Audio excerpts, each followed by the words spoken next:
Welcome back.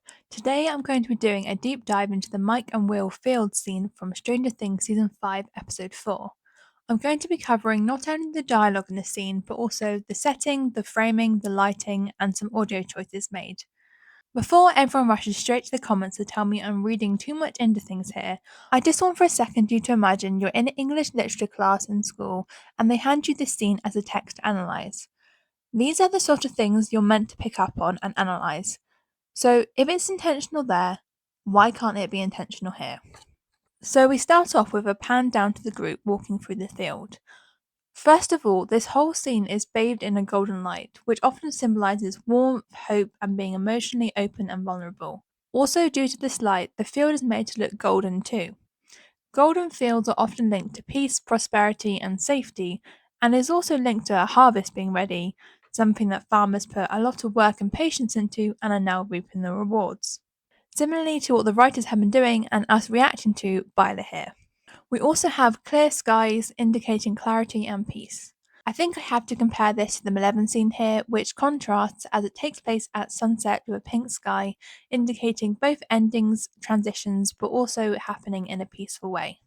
I think it's important to point out here that this lighting is definitely very intentional because in the scene beforehand where Mike and Elle reunite, we don't have this sky. The lighting is still very warm and yellow, and it's only as they have their scene together we see the sunset. Also, this scene takes place with the radio tower in the background, which symbolizes communications and putting out signals, hoping people will pick up on them and tune in. The use of signals here as imagery is important as it is language specifically used by Will and Robin when talking about people sending signals to each other that they both want to date. And also, signalling is historically used in reference to gay signalling, where you're unsure it's a safe space to open up. Throughout this shot of them all walking, the four in the front are in shadow, and it is Mike and Will who are walking together behind that are lit up, showing that they're the intentional focus of the scene despite it being the others who are the ones talking. Then we get some dialogue from Joyce that I think is very telling. Lucas asks, "Any word from Derek yet?" And she replies, "Not yet, just give them time as it hasn't been that long." Any word from Derek yet? Not yet. Just give him time. It hasn't been that long. The use of the plural them here makes it seem that perhaps we're meant to interpret this as being about Mike and Will instead. Will has only just started to have hope that his feelings could be reciprocated, and only now is starting to open up towards Mike rather than being closed off for fear of rejection. And also for the general audience, this is the first Byler scene after they're opened up to the possibility of Byler being an actual reality. This is only just the beginning. Then she says, "Sometimes people need someone to believe in them, then they can do amazing things." Sometimes people need someone to believe in them. And they can do amazing things.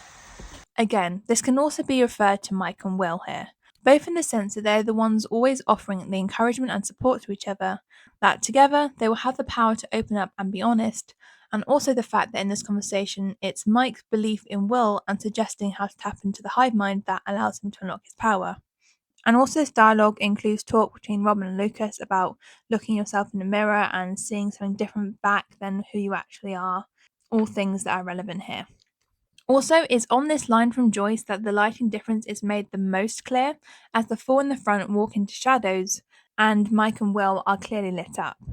And then again on this line, we have Mike walking closer to Will and have a bump of the elbow, one of Robin's signs, something Will clearly notices here because he looks down at his elbow and then back up at Mike, who then looks back at him, giving us a shared look. This is the first time Will is actively noticing and picking up on these signals. Again, just give them time, it hasn't been that long. Then we get a change of shot to have Mike and Will walking together. And I want to talk about the framing here because now the radio tower is framed directly in between the two, symbolising that for them this is the first time that they are both open to sending and receiving these signals. And after all the poor communication in the past 2 seasons between these two, some open communication is definitely in need.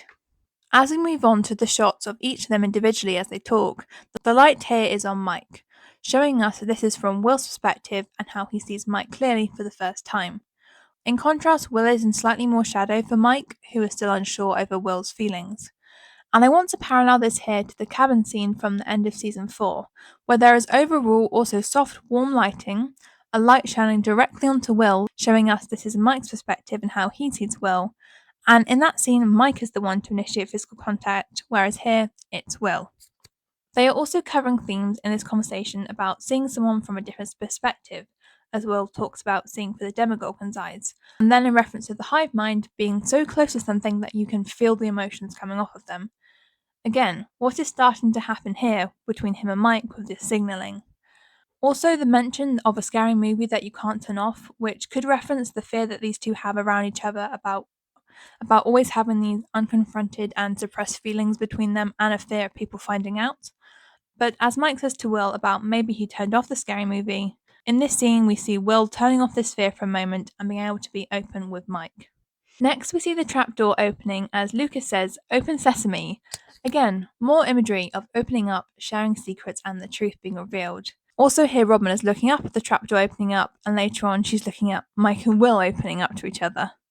Then there is this line from Murray which says, "Well, have fun," followed by Lucas saying, "Thanks," which I think could be a meta nod to us as the audience to have fun with this scene, as this season has already given us meta nods, and with all the Byler fans that the Duffers know have accumulated in the last few years, and that this being the only one-on-one scene we get with Will and Mike, it's almost like a little nod to us that they know we'll go crazy over the scene and saying, just have fun. Afterwards, as Mike stops them, both are now lit in the same light, symbolising them both being in a place now in their conversation to be open with each other. We also have dialogue from Mike about Will being able to tap into the hive mind and pull the strings too, which I think is a funny nod, as this is the first time that Will is realizing that he can initiate in these conversations with Mike too. Mike is also using D&D terms in this conversation with Will, which again parallels the Malevolent scene from episode 1. But unlike Elle, who has never been part of this world and has to have Mike explain it to her, Will immediately understands what Mike means, and he understands the compliment that Mike is giving him. This is their language that they both understand, and I just think that's really sweet. Mike is telling Will that his powers are innate, aka he has always had this strength inside of him. He just needs to find it. And he does, in several ways here. Also, I don't think it's a coincidence that we cut to Robin noticing what is going on as we get this line from Mike. As far as crazy theories go, I've had crazier. Because if we Bylers are known for anything, it's being called crazy for our theories and reading into things. But here we're being shown that actually, this theory, not so crazy after all. Also, I wonder if the soft light on Robin could be a hint that she is becoming enlightened to the situation, because she is the one lit here, whereas Mike and Will are in shadow. They're both captured between these two trees, perfectly framing them as a pair. And as Mike gets flustered and walks away, the lighting changes to being more dull as we can see Will's confusion about what is happening, and the sky looks significantly more overcast here compared to the beginning.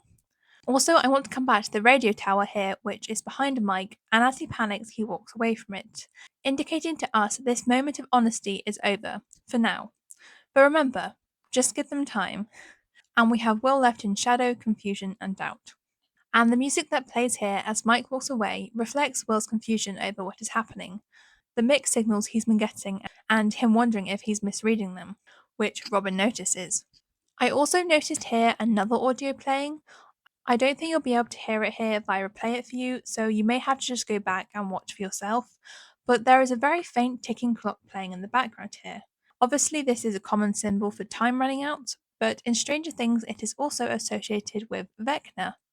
Maybe this is something that Vecna sees and will come back to use later. Or maybe it's just referencing that these fears and doubts are what we already see Vecna using, and presumably has used in the past to taunt Will and try and make him break.